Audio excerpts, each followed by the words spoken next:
अमेरिकी राष्ट्रपति Donald Trump 4 दिन के स्कॉटलैंड दौरे से 30 जुलाई 2025 को अमेरिका के लिए रवाना हो गए हैं। इस दौरान उन्होंने एयरफोर्स वन में पत्रकारों से बात की और टैरिफ से जुड़े सवालों का जवाब दिया। उन्होंने खासकर भारत से संबंधित सवालों पर बात करते हुए कहा कि भारत एक अच्छा दोस्त रहा है, लेकिन वह अमेरिका पर लगभग किसी भी अन्य देश की तुलना में ज़्यादा टैरिफ लगाता है। आप ऐसा नहीं कर सकते। जब ट्रंप से पूछा गया कि क्या भारत पर 20 से 25% टैरिफ लगाना संभव है, तो ट्रंप ने जवाब दिया, मुझे ऐसा लगता है। हालांकि उन्होंने यह भी कहा कि अभी तक कोई अंतिम फैसला नहीं लिया गया। अमेरिकी राष्ट्रपति डोनाल्ड ट्रंप की तरफ से यह बयान ऐसे समय आया है जब 1 अगस्त की समय सीमा से पहले भारत और अमेरिका के बीच व्यापार समझौते को लेकर बातचीत जारी है, लेकिन अब तक कोई ठोस नतीजा नहीं निकल पाया है। ट्रंप प्रशासन ने टैरिफ यानी कि पारस्परिक टैरिफ नीति के तहत दुनिया भर के देशों के लिए टैरिफ दरों को समान स्तर पर लाना चाहते हैं।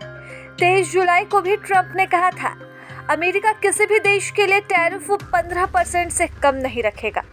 उनका आरोप है कि भारत जैसी अर्थव्यवस्थाएं अमेरिकी उत्पादों पर अधिक शुल्क लगाती है, जबकि अमेरिकी बाजार उनके लिए खुला है। इस नीति के तहत भारत जैसे देश अमेरिका के अनफेयर ट्रेडिंग पार्टनर माने जाते हैं। अब जब वे टैरिफ में कटौती न करे, भारत सरकार 1 अगस्त के डेडलाइन से पहले समझौते की कोशिश में है। राजेश अग्रवाल के नेतृत्व में भारतीय प्रतिनिधिमंडल जुलाई में वॉशिंगटन में 5 दौरे की बातचीत पूरी कर चुका है।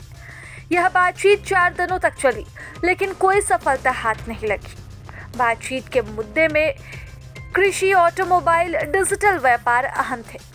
एक रिपोर्ट की माने तो अमेरिका के तरफ से बातचीत में भाग लेने वालों ने जानकारी दी थी कि बातचीत का अगला दौर अगस्त के बाद होने की संभावना है, यानी कि डेडलाइन खत्म होने के बाद। भारत और अमेरिका के बीच संबंध रणनीतिक रूप से मजबूत है, लेकिन व्यापारिक मोर्चे पर लंबे समय से तनाव बना हुआ है। ट्रंप की चेतावनी के संभावित प्रभाव में कई क्षेत्रों में इसका असर पड़ सकता है। ऐसे में भारत इस बात में लगातार प्रयास में है कि जल्द से जल्द ट्रंप के साथ टैरिफ दरों पर बात हो जाए। लेकिन ऐसा नहीं होता है तो भारत के ऊपर सबसे पहले तो भारतीय निर्यातकों पर दबाव बढ़ेगा, जिसमें खासकर स्टील, एल्यूमीनियम, टेक्सटाइल क्षेत्र शामिल है। तो वहीं आईटी सेवाओं और डेटा नीति को लेकर भी द्विपक्षीय मतभेद और गहरे हो सकते हैं। रणनीतिक साझेदारी जैसे कि रक्षा और क्वाड सहयोग पर भी इसका सीधा असर पड़ेगा। यही वजह है कि भारत नहीं चाहता कि ट्रंप टैरिफ दर बढ़ाए, तो वहीं ट्रंप दूसरी तरफ टैरिफ पर अड़े हुए हैं। प्रभातखबर.com, विश्वास वही, रफ्तार नहीं।